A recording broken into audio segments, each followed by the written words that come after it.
Army chief general Qamar Javed Bajwa ने कहा है कि मशरिक में दुश्मन मुल्क भारत और मगरब में गैर मुस्तहकम अफगानिस्तान की वजह से हमारा खित्ता एक तारीखी बोझ तले दबा हुआ और मनफी मुसाबिकत का शिकार है। हम सिफारती, फौजी और मुआशी इकदामात के जरिए मगरबी सरहद को पुरअमन बनाने की कोशिश कर रहे हैं। हम भारत के साथ नॉर्मल और पुरअमन ताल्लुकात की ख्वाहिश का इजहार कर चुके हैं, लेकिन ताली दो हाथों से बजती है।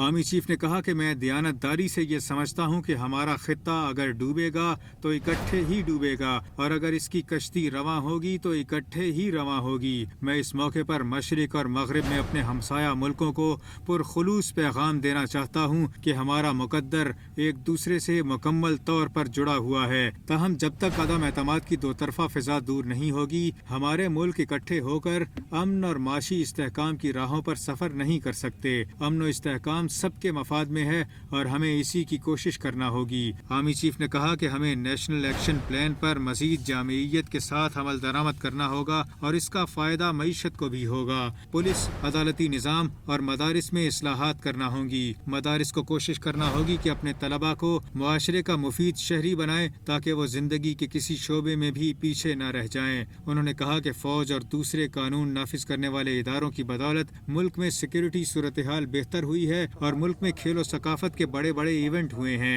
कई बरसों के बाद मुहर्रम पुरअमन तरीन रहा है और बोहरा बरादरी ने अपने सालाना इज्तिमा के लिए पाकिस्तान को मुंतखब किया है। मईशत के इशारे हर दो किस्म के हैं। शरह नमू में इजाफा हुआ है लेकिन कर्जे बढ़ रहे हैं। इंफ्रास्ट्रक्चर और तवानाई की सूरत हाल बेहतर हुई है मगर जारी हिसाबात का खसारा हमारे हक में नहीं। GDP के मुकाबले में टैक्स की शरह भी कम है। आर्मी चीफ ने कहा कि अगर मैं कोई स्टेट्समैन या मईशत दान होता तो कहता कि अब मुआशी नमू और इस्तेहकाम को सबसे ज्यादा अहमियत दी जाए। कौमी सलामती काउंसिल के इजलासों में भी मईशत हमारी अहम तरीन तरजीह होती है।